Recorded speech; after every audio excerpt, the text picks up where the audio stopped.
자, 이번 시간에는 구분구적법에 대해서 공부를 해볼 건데, 구분구적법은 일단 정적분의 역사라는 점에서 내신 시험에 가끔 나오기도 하고, 그리고 정적분을 잘 이해하기 위해서라도 구분구적법을 일단 잘 알아놔야 돼. 그리고 정적분과 무한급수의 관계라는 문제가 뒤에서 조금 나오는데, 이 문제들을 잘 풀어내기 위해서라도 구분구적법을 잘 이해를 해야 돼. 자, 그러면 구분구적법을 한번 보면, 이 구분구적법이라는 거는 구역을 나눠서 면적이나 최적을 구하는 방법을 이제 구분구적법이라고 하는 거고, 자, 구분구적법이라는 거는 구역을 나눠서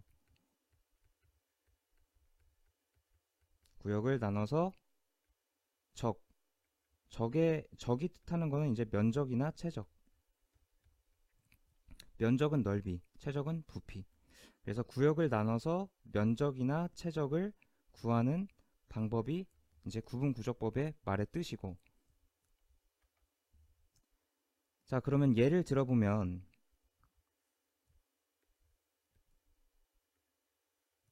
뭐 이런 함수가 있다고 생각을 했을 때, 지금 이 함수의 0부터 1까지의 이 넓이를 구하라고 했어, 문제에서. 그러면 이거는 사실 우리가 뒤에서 배울 정적분 기본 정리를 이용하면은 간단하게 구할 수가 있다고.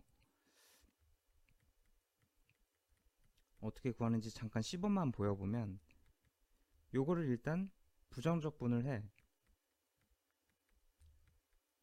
그리고 구간이, 넓이를 구하려는 구간이 0부터 1까지니까 0, 1 이렇게 쓰고, 1을 먼저 이 x자리에 대입을 해. 그러면은 3분의 4가 되고, 그 다음에 0을 x자리에 이제 대입을 하면 0이 되지. 그래서 빼기 0 해서 3분의 4가 0부터 1까지의 넓이가 되는 거야.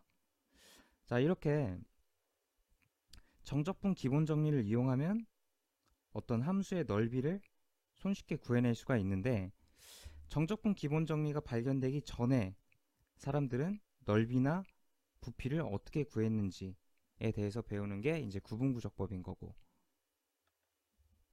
자, 정적분 기본 정리가 발견되기 전 시대의 사람들은 이 구분구적법이라는 것을 이용해서 면적이나 최적을 구했다는 거야. 그래서 구분구적법을 이제 좀 살펴보면, 간단한 원리를 좀 살펴보면, 우리가 구하려는 넓이를 요 부분이라고 해보자. 그러면 우리가 구하려는 넓이와 이 빨간색 사각형의 넓이를 비교해보면, 빨간색 사각형의 넓이가 우리가 구하려는 이 넓이보다 요만큼의 오차가 더 발생을 하는 거지. 자, 그러면 이번에는 이 구역을 절반으로 쪼개서 사각형을 만들어 보면 뭐 이런 노란색 두 개의 사각형이 나오겠지. 자, 그러면 이 노란색 두 개의 합은 이 빨간색과 비교해서 우리가 구하려는 넓이에 더 가까워진 거지. 왜 더 가까워졌냐면 이만큼의 오차가 더 사라지게 된 거잖아. 자, 그러면은 이번에는 구간을 4개로 이렇게 쪼개보면, 4개로 쪼갰을 때 이렇게 사각형 4개를 만들 수가 있는데, 이 초록색 4개의 합은 우리가 원래 구하려던 이 넓이에 좀 더 가까워졌지?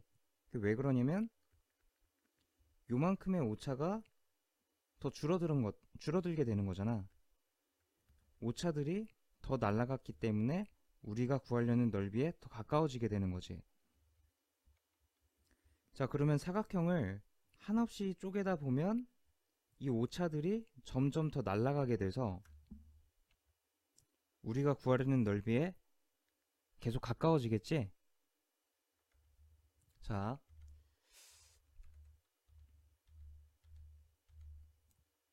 사각형을 쪼개면 쪼갤수록 이런 오차들이 계속 날아가게 되는 거잖아. 그래서 결국에는 요만큼의 전체 오차가 다 날아가게 되는 거지. 그래서 우리가 원래 구하려는 이 넓이를 구할 수 있다는 게 구분구적법의 원리가 되는 거야. 그래서 정리를 해보면 구역을 쪼개면 쪼갤수록 우리가 구하려는 넓이에 더 가까워지게 된다는 거지. 오차가 다 날아가게 되는 거기 때문에. 그래서 구역을 무한개로 쪼개서 사각형들을 다 더해보면 우리가 구하려는 넓이에 한없이 가까워진다라는 원리를 이용해서 우리가 구하려는 면적이나 최적을 구할 수 있다는 게 구분구적법의 기본 원리야. 자, 그러면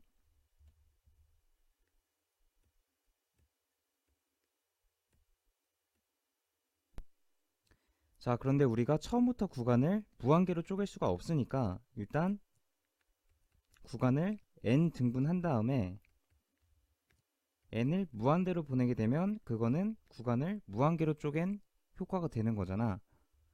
자, 우리가 요런 함수의 구간 A에서부터 B까지의 넓이를 구분구적법을 통해서 한번 구해본다고 생각을 해보자. 그러면 일단은 우리가 할 일은 이 구간을 n등분을 하는 게 우리가 할 일이야. 그래서 n등분을 해서 n개의 직사각형을 세워야 되는데, 자, 직사각형을 한번 세워보면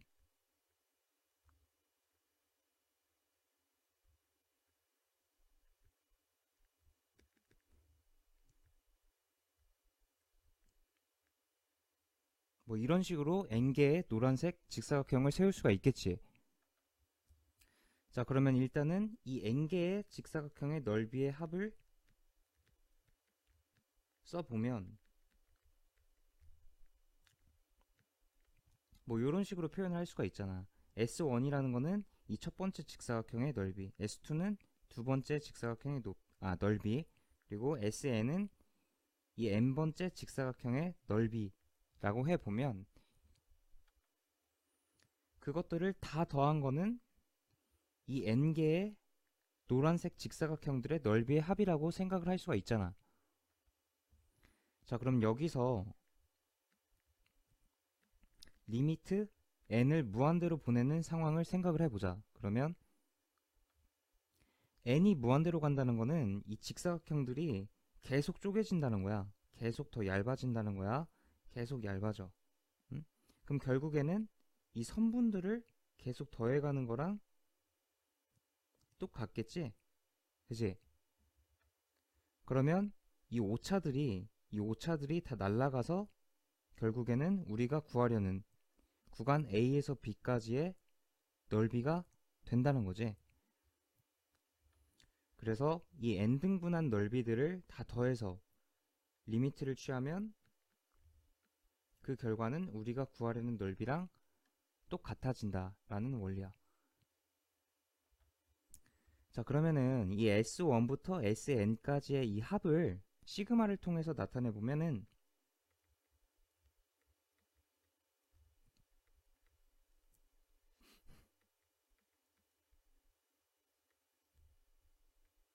뭐 이런 식으로 표현할 수가 있을까? 리미트 시그마 여기에 오는 거는 K번째 사각형의 넓이가 와야겠지? 그래서 K에 1을 넣었을 때 S1 더하기 K가 2가 될 때 이게 S2, K가 3이 될 때 S3, K가 N이 될 때는 SN. 그래서 이게 뜻하는 거는 요거다 라는 거고, 이 SK는 K번째 사각형의 넓이, 즉 일반항이 되는 거지. 그래서 이 일반항을 한번 표현을 해보면은 K번째 사각형이 어디 있는지는 모르겠지만은 뭐 중간에 이렇게 있을 거 아니야. 그지? 자, 그러면 이 X좌표 A를 X0이라고 해보고 이 B를 XN이라고 해보면은 이 다음 X좌표는 X1이 되고 요거는 X2, 이거는 X3, 요거는 XK가 되겠지? 왜 그러냐면 이 첫 번째 사각형의 이 끝에 X좌표가 X1이고 두 번째 사각형의 요 끝에 X좌표가 X2, 그러면 K번째 사각형의 요 끝에 X좌표는 XK라고 할 수가 있잖아. 그러면 요 앞에 좌표는 xk-1이라고 할 수 있는 거고. 자, 그러면 이 k번째 사각형의 넓이, 즉 이 sk의 넓이는 어떻게 표현할 수가 있냐면, 자, 이 k번째 사각형의 넓이는 결국 밑변 곱하기 높이로 구하는 거잖아. 근데 밑변은 xk, 자 여기다 써보면 xk 마이너스 x k 마이너스 1로 표현할 수가 있고, 그리고 높이는 뭐야? xk에서의 함수값 f xk로 표현할 수가 있겠지? 그래서 이게 k번째 사각형의 넓이가 되는 거고. 자, 그런데 우리가 생각을 해보면은 처음에 애초에 n 등분을 한 거기 때문에 이 x좌표의 차이들은, 즉 이 직사각형들의 그 밑변의 길이들은 다 똑같은 거지. 자, n 등분을 했기 때문에 이 밑변들의 차이는 다 똑같은 거예요. 밑변의 길이는 다 똑같을 수밖에 없는 거야. n 등분을 했기 때문에. 그래서 이 x좌표의 일반항 xk는 그냥 등차 수열이라고 볼 수가 있는 거지. 그래서 직사각형의 밑변은 다 똑같기 때문에 그냥 직사각형의 밑변을 델타 x라고 간단하게 한번 놔보자. 그러면 이 위의 식을 다시 쓰면 리미트 n이 무한대로 갈 때 시그마 k는 1부터 n까지 fxk 곱하기 델타 x라고 표현을 할 수가 있잖아. 바로 이게 우리가 구간 A에서부터 B까지의 넓이를 구분구적법으로 구하는 방법이 되는 거야. 그래서 이 K번째 사각형의 넓이를 구한 다음에 넓이를 구하고, 그 다음에 그 넓이들을 다 합쳐. 시그마가 의미하는 거는 합치는 거잖아. 그 다음에 극한을 취한다면 그거는 우리가 구하려는 이 원래의 넓이가 된다는 거야. 그래서 이 과정을 통해서 넓이나 부피를 구하는 거를 우리는 구분구적법이라고 한다는 거지.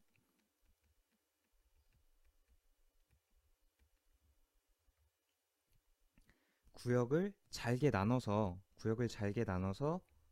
면적이나 최적을 구하는 방법, 구분구적법이 되는 거고. 자, 그런데 우리가 앞에서 직사각형들을 세울 때 이 오차들이 곡선 밖에서 오차가 발생하도록 직사각형을 세웠다면, 곡선 안에서 오차가 발생하도록 직사각형을 세울 수도 있잖아. 이렇게, 이런 식으로 곡선 안에서 오차가 발생하도록 뭐 이런 식으로 직사각형을 세울 수도 있는 거잖아. 그래서 n을 무한대로 보내면 이 오차들이 다 0으로 가게끔 해서 우리가 구하려는 넓이를 구하는 방법이 있겠지? 그런 식으로도 생각을 할 수가 있잖아. 그러면 우리가 이 초록색 사각형들의 넓이의 합을 구한 다음에 그거를 극한을 취하면 그것도 역시 마찬가지로 우리가 이 구하려는 넓이랑 똑같아야 되잖아. 자, 그러면 그때 그 초록색 사각형의 높이는, 자, 빨간색 사각형의 높이는 fxk였지. 요거. 근데 초록색 사각형의 높이는 fxk-1이잖아. 자, 초록색 사각형의 높이는 fxk-1로 표현할 수가 있잖아. 자, 그래서 초록색 사각형의 초록색 직사각형들의 넓이의 합은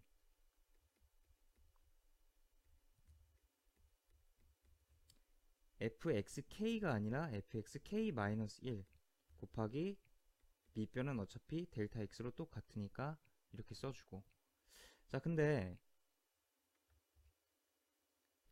요거는 뭐 곡선 밖에 이렇게 오차가 발생하도록 사각형을 만든 거고, 요 오른쪽에 있는 거는 곡선 안쪽에 이렇게 오차가 발생하도록 사각형을 세워서 합친 거고, 결국에 근데 그 둘은 극한을 취하면 오차가 둘 다 0으로 갈 테니까 결국에 같아진다는 건데, 지금 오른쪽 식에 보면은 fxk-1로 표현이 돼 있으면은 뭔가 좀 재수가 없으니까는 이거를 문제에서는 이 위에처럼 주지는 않고 n이 무한대로 갈 때 k는 0부터 n-1까지 xk 뭐 델타 x 뭐 이렇게 표현을 하면은 이 위에랑 아래랑 똑같게 되는 거야. 왜냐면 어차피 k가 1일 때 f 0이 되지. 자, k가 1일 때 fx 0이 되는 거고, 그리고 k가 n일 때는 fx n-1이 되는 거지. 자, 근데 아래도 어차피 k가 0일 때 fx 0이 되는 거고, k가 n-1일 때 fx n-1이 되는 거잖아. 높이를 비교해보면 똑같게 되는 거잖아. 그래서 이 위의 식이랑 아래 식이랑 똑같은데, 보통 문제에서는 이 위에로 주어지기보다는 이 아래로 표현을 한다는 거지. 그래서 뭐 요런 표현이 있으면 이거는 오차가 이렇게 아래에서 발생하도록 사각형을 세운 거고, 뭐 요런 표현이 있으면 오차가 이렇게 위에서 발생하도록 사각형을 세웠다고 생각을 하면 돼. 근데 그 둘은 어차피 극한을 취하게 되면 오차가 0으로 가기 때문에 결과적으로 같게 된다는 거야.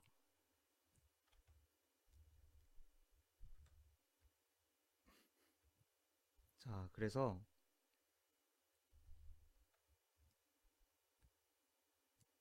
이 지금 왼쪽에 있는 거는 오차가 밖에서 생기게 직사각형을 잡은 거기 때문에 높이가 fxk가 되는 거고, 즉 이 뒤쪽이 높이가 되는 거고, 뒤쪽을 직사각형의 뒤쪽을 높이로 잡은 거고,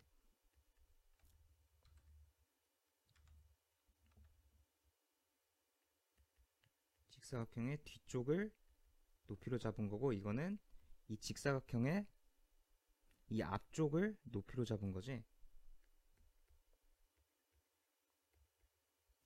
근데 그 둘은 어차피 극한을 취하면 같다는 거고. 자, 정리를 해보면은 우리가 구하려는 이 넓이 s는 직사각형을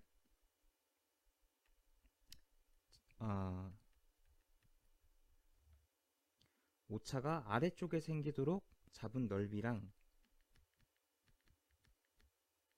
자, 오차가 아래쪽에 생기도록 그러니까 오차가 아래쪽에 생기도록 뭐 직사각형을 잡은 넓이들의 합보다는 우리가 구하려는 넓이가 더 크지.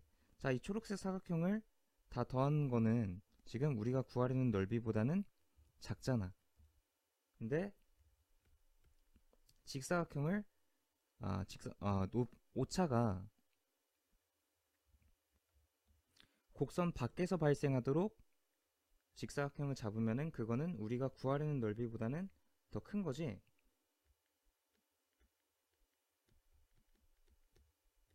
그런데 이거를 극한을 취하는 순간 그 오차들이 0으로 가면서 우리가 구하려는 넓이랑 같아지는 거잖아. 자, 극한을 취하는 순간 등호가 붙는다는 거는 우리가 앞에서 극한단원에서 배웠던 거고. 자, 우리가 정리를 해보면은 오차가 곡선 아래에 생기도록 직사각형을 잡았을 때는 우리가 구하려는 넓이보다 작게 되는 거고, 그리고 우리가 구하려는 넓이는 오차가 곡선 밖에서 생기도록 직사각형을 잡았을 때보다 우리가 구하려는 넓이는 더 작게 되는 거야, 극한을 취하기 전에는. 근데 극한을 취하는 순간 오차가 다 0으로 가기 때문에 등호가 붙게 돼서 우리가 구하려는 넓이는 왼쪽으로 구하나 오른쪽으로 구하나 똑같다는 거야. 자, 그럼 여기까지 해서 구분구조법에 대한 수업은 마치도록 하겠습니다.